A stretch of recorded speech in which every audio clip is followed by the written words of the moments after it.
Hi, my name's Neil. Welcome to my YouTube channel. Thanks for joining me today. Today's video is going to be about probably the past year or so of my skating, really mainly focusing today on my vert skating and the progression or the time it's taken to progress. And that's partly why there haven't really been any videos uploaded that recently about my progression on vert skating, because it's been really slow. And skateboarding is one of those things that just takes time, and there's not an awful lot you can do about it but just keep on going. But needless to say, I've filmed pretty much every single session I've done in the past year, but the progression has been very slow, and getting to the point where there's any visible progress has taken that long. So really this is kind of like a recap in the past year of my vert skating, and I'm going to try and bring it more up to date to the point where I am right now, where there's actually some visible progress. So anyway, I hope that kind of gives you an idea of what we're going to be talking about, and let's get into it.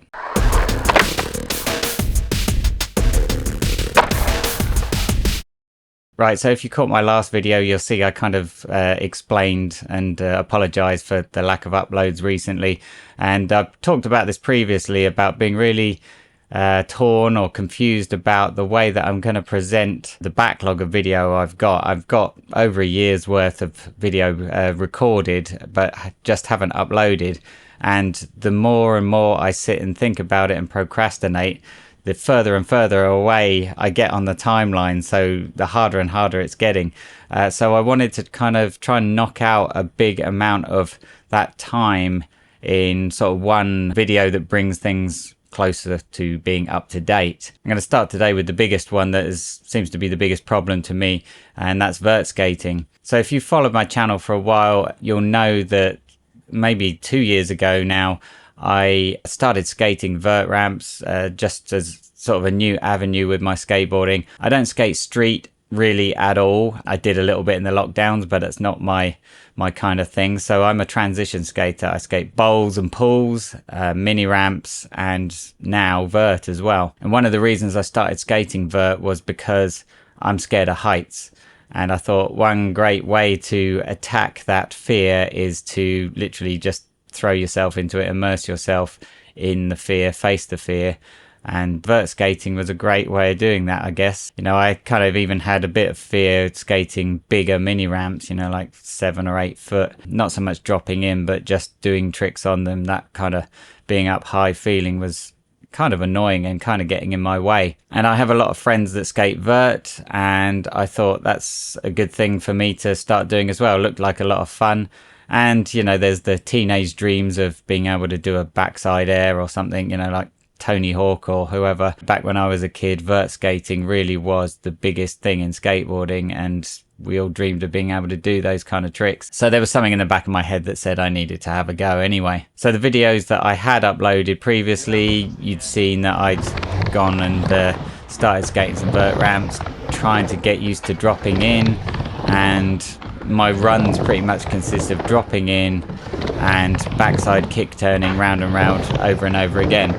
Now I've got an awful lot of videos of me just practicing drop-ins and backside kick turns, which would be incredibly boring for anybody to watch, and that is pretty much why this video is going to squish all that down into just one video really. So to give you an idea on the kind of progress that was involved there, first of all, there's obviously getting used to dropping in on different size ramps. And the ramp that I skate most often, pretty much every Tuesday, is a 10.5 foot vert ramp. It's kind of a small vert ramp by today's standards, but back in the 80s that was about normal size for a lot of ramps. And it's the perfect thing to learn on because it's not super high. There's only half a foot of vert, and it's still a big ramp and it's still scary, but it's a great one to learn on. So round where I am, there's nothing really between that size and the bigger mini ramps that I skate. The biggest mini ramp that I skate is actually the deep end of one of the bowls at my local skate park, and that's about 7 feet deep, maybe 6.5. So it's a big jump between that, say 6.5 feet and 10.5 feet. So it's enough, but it's enough to learn on. So I started skating there, started going every week and just getting used to dropping in. That's the biggest hurdle for a lot of people, and the scariness of just dropping in. It's a totally different feeling to dropping in on a mini ramp. The transition of a mini ramp, you've got a bit of an angle, so you're dropping in to a slope.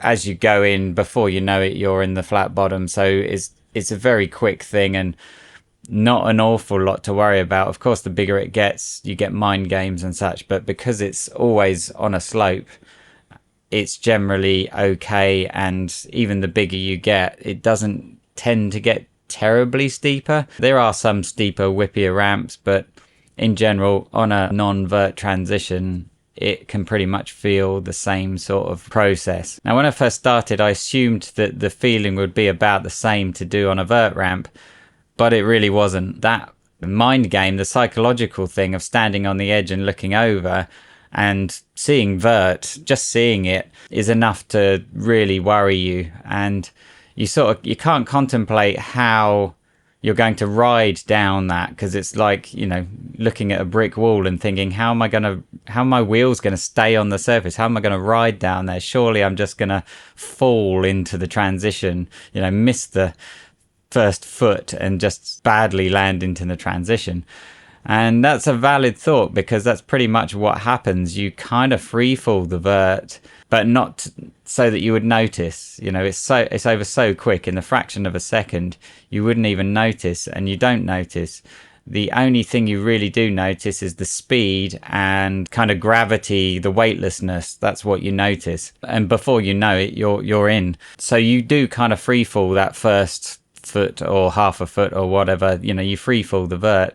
And it's not until you actually are riding, so the drop in, you kind of free fall the vert. And once you're actually riding, then the centrifugal force of going fast backwards and forwards, that sticks you to the wall. And that's what allows you to be riding up the wall and turning, much like a wall ride. If you stuck a fly off ramp against a real wall and went really fast at it, you would just ride up the wall eventually. That's just how it happens. I think we took it to the next level. That led to the wall ride, that jump ramp. We put it against the wall one day and went, hey, we're going up, down like we seen in the old mags.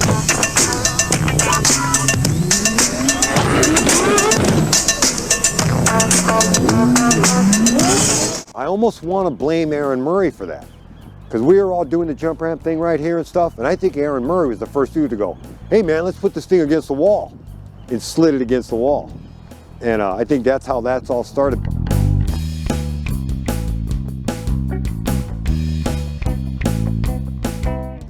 And that's how it happens on a vert ramp. So the drop in, you kind of do just sort of free fall that bit. And then once you're riding in the wall, things make more sense. So there's a lot of psychological battles with just dropping in, which is hard enough in itself. And, I just go through explaining the motions of the drop in anyway, because people might find that interesting if they're thinking about doing their first drop in on a vert ramp. Once you get over that kind of committing and going in, there's that little free fall moment, but if you know how to drop in, you know what to do, you know how to make your body feel. So there's a bit of a whoosh, a bit of a weightless feeling when you first go.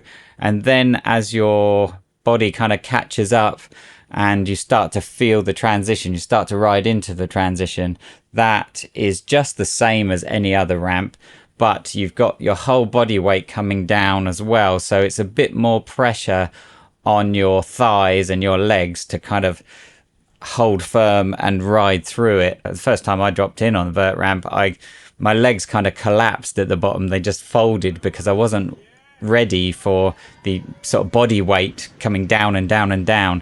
You sort of feel like you might be falling through the floor, and that's your body weight compressing down into your legs as you go down. So you've got to tense up and be ready for it and ride through the transition rather than sort of plonking through the floor. So that's the first feeling, that once you catch the transition, sort of holding firm and riding through it. And then the next thing is that the flat bottom of the ramp is almost over in a flash. It almost seems like there's not enough flat bottom, and you're straight up the other side. So you're kind of tensed up because you've gone down and through the transition and you're kind of holding firm, but you've got to go up the other side again. So moving from the compressing down and through the flat bottom, and then you've got to kind of release and push your legs back up to not pump as such, but just hold yourself as you go up the other wall. And again, when I first started dropping in, I'd drop in, maybe get across the flat bottom, and either if I didn't compress into the floor and my legs collapsed, I would get a little way up the next wall and my legs would then compress there, and maybe I'd have to sort of jump out or knee slide out. So that's really, the secondary thing you've got to be prepared for is the sort of downward force on your legs as you go down the ramp through the flat bottom and up the other side. And once you get up the other side, you're probably quite compressed because it's been forcing you down and down. And then you need to kick turn. And once you've got through that process, once you've got the kick turn round, then the pressure is off and everything relaxes off a bit. The gravity and centrifugal force releases a lot more, and maybe then you can go and do another couple of walls. So really, that's the things that stick in my mind that nobody ever spoke about to me. I've never seen anybody talk about how it actually feels and the stages at which your drop-in takes you through and up the other side. So yeah, to summarize, it's the mind game of actually dropping in. I mean, I'd say a bit of advice on the drop-in even is try and squat the drop-in more than anything. If you're on a mini ramp, you stand quite tall because that's what you do. But for me, what worked best was to almost over-exaggerate squatting the drop-in.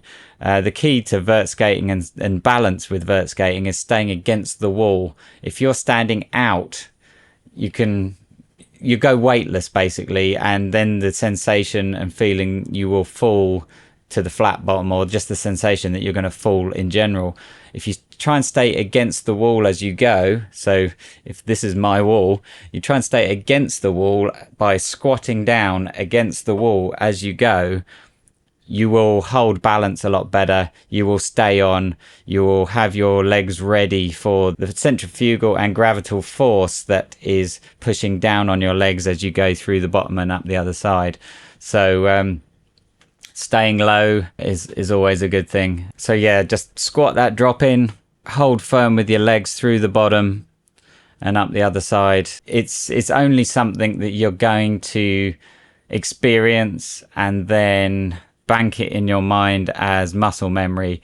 And like the first time you do it, you will no doubt wobble, you will feel uncontrolled, but you've got to do it once or twice to start building the muscle memory. Once you know how the last one felt, you can start to adjust and control your balance. It's a long way of explaining the drop in, but I'm just trying to articulate the way it feels because I've never seen anybody explain that before.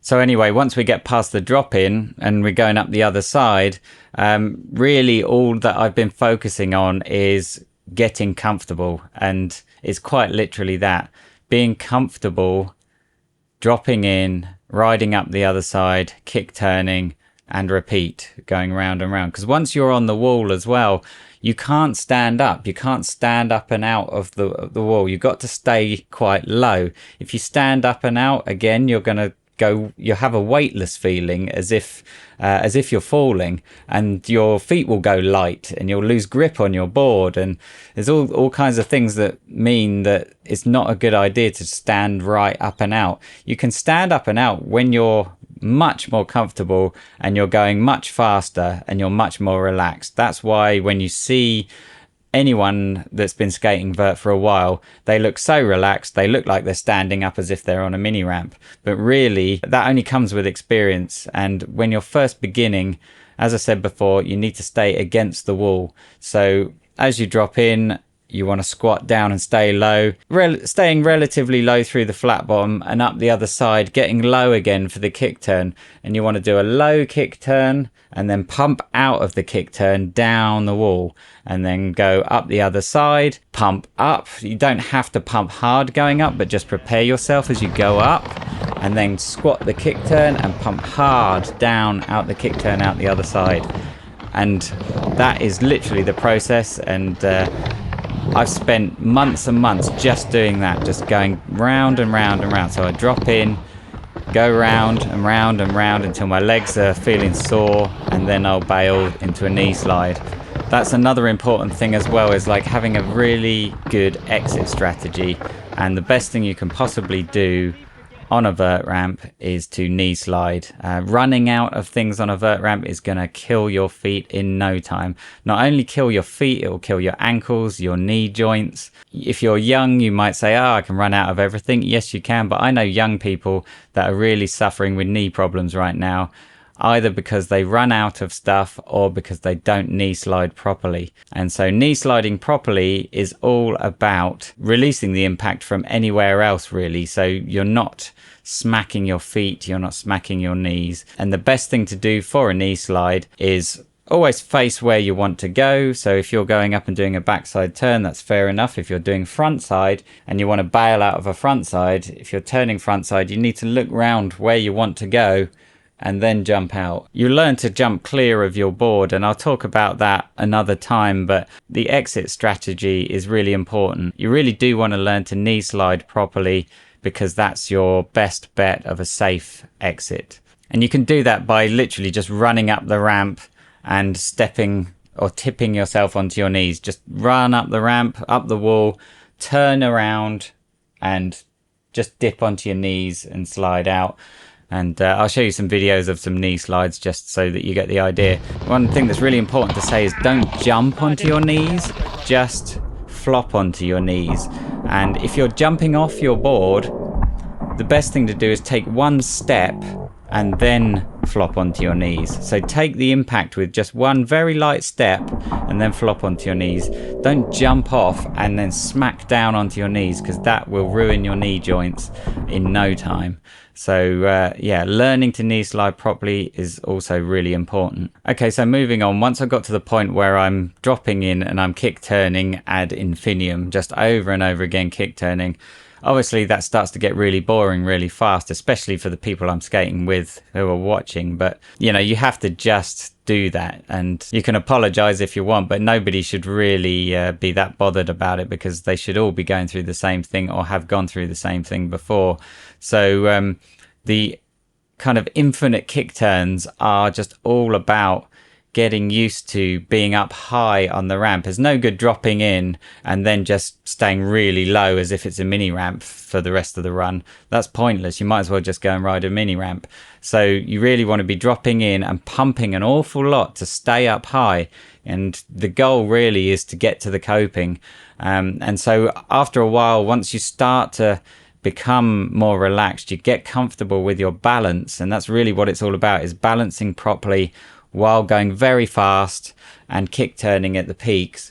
Once you start to relax about that, you can start to turn the kick turns into backside slash grinds. And really all that it is just a kick turn higher up. You'll see probably my first or second even vert video, it was my first or second ever go on a vert ramp.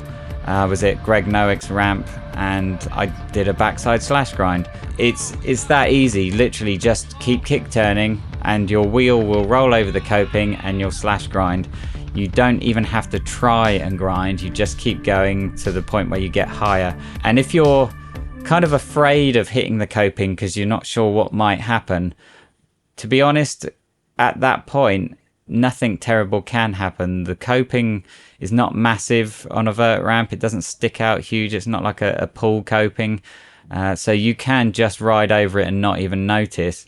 And so if you're holding back, you're getting close, but you can't quite bring yourself to push a bit further.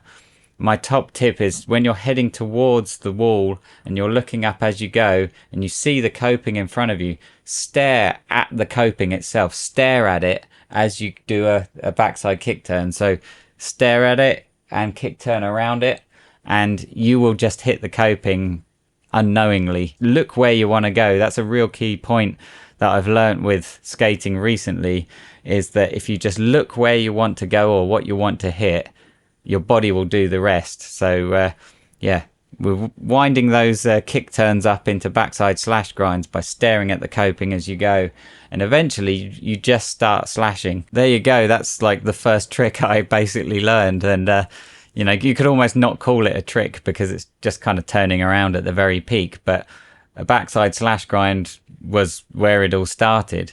And so I've spent months and months dropping in and doing backside slash grinds over and over again and coming out the ramp. I think what I did next was learn to jump out the top of the ramp. And that gave me the feeling of being high enough that I could start to maybe think about doing some lip tricks. You'll probably see that once I drop in, I'm staying very much inside the ramp. I'm going up and I'm slash grinding, and my body's kind of horizontal as I go up. So I'm going up the ramp and I'm just slash grinding and coming back down. So my body is inside the ramp, as you say, you know, it's very much inside rather than on top. If I'm on a mini ramp or something and I'm doing a 50-50, I'm very much on top as I come up. It's much harder to do that, and that's one of my biggest problems that I came across learning to skate vert, was that it's so hard to stand up and get the balance. And because, you know, go back to my mini ramp kind of scenario, because on a mini ramp you've got a very gradual slope, it's much easier to stand up more because you've only got the difference between whatever it is, 45 degrees and 90 degrees of actual standing up. So it doesn't feel like a massive way to go to stand up. However, when you're on a vert wall and your body is fully horizontal, it's a long way to go to stand up the full 90 degrees. And so it was made easier by keeping going with those backside slashes and slowly standing up more and more as I go. And the funny thing is, the more and more you start to stand up, the less hard work the pumping is, because you're coming up from quite a high position. And when you pump back down the other side, your full body weight is going in the flow. And so the pumping is actually a lot easier. You don't get so worn out the more you begin to stand up. But you can't begin to stand up until you've got good balance with the wall. That might come naturally for you. It took me months. So anyway, as those slashes start to kind of come around and you start to learn to jump out the ramp, which took me a while. I've done a video about it. If you look back through, I'll link to it here. It took me a little while, but you just got to bite the bullet and go up the wall. I don't think I pumped up the wall that I jumped out of. I think I pumped like crazy on the previous wall and then just ride up that one and jump out the top and try and reach out and grab your board. But it's not important to grab your board to start with. Just try and literally jump out the top and land on the platform. And that starts, once you start jumping out the top, that starts to get you that feeling of standing up more. And then what came next really was turning those slash grinds into more like a pivot or more like a standing up slash grind. Again, it took months and months of just dropping in, backside slash, and start to stand up a bit more and a bit more, turn those slashes more into pivots. And really, rather than doing like a wide slash across the coping, what I was doing then was going straight up the wall and trying to almost 180 kick turn and come back down where I came from. So that it's not like a pivot, or at least what I was doing was not like a pivot on a mini ramp where it's really obvious that it's a pivot. It's like a turn on a sixpence kind of slash grind, but standing up more and more and more.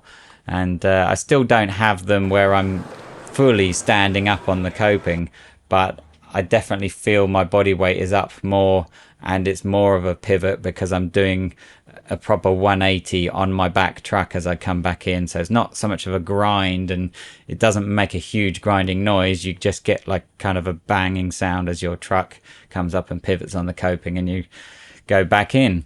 Again, slow progression, slow segments. But as I say, that's taken me months and months and months to get to. And for me, that was all about just getting comfortable. I can't possibly think about learning to do other tricks if I don't feel comfortable. I can see people giving up pretty early with vert skating because the fear of heights, the uncomfortable feeling.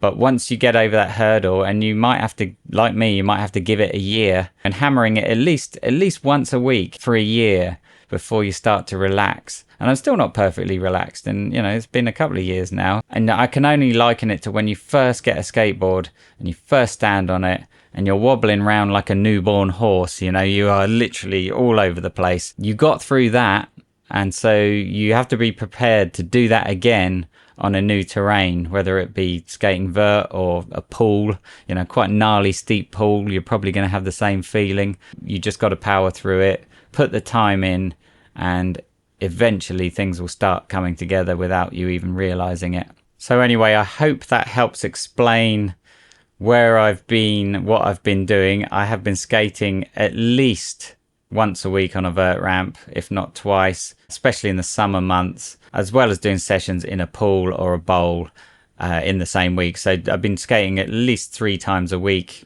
through the good summer months. That's what I've been spending the last year doing, dropping in backside slash grinds and kick turns and kind of pivots. So I hope that helps explain some things. Hope it gives you a bit of an insight as to what I've gone through, and I hope the B-roll footage that I've been running while I've been explaining has kind of helped solidify that. So sorry if it's an awful lot of talking. I don't know what people want really, but I want to get it out there. I want to say it out loud because I've not seen anybody else explain this kind of stuff before. While it's still fresh in my mind, I want to kind of get it down and diarize it just so that I can look back on in the future and remind myself of the struggle that I went through. And if anybody else even remotely finds it useful, then I'm happy to have been of service. So let me know in the comments below if that's insightful, useful, if you're trying to learn to skate vert yourself and have the same kind of thoughts. Maybe it feels completely different for you. Maybe it was a piece of cake and what I'm saying is total revelation and weirdness to you because you didn't feel any of that. Or maybe you've been skating vert for so long you've completely forgotten what it was like to begin to learn from scratch. So yeah, let me know your thoughts below. Hope you found the video useful. As ever, I'm trying to catch up and bring things up to date because my progress is doing a lot better now that I've got over this hump. So yeah, thanks for watching and I will see you again very soon. Take care.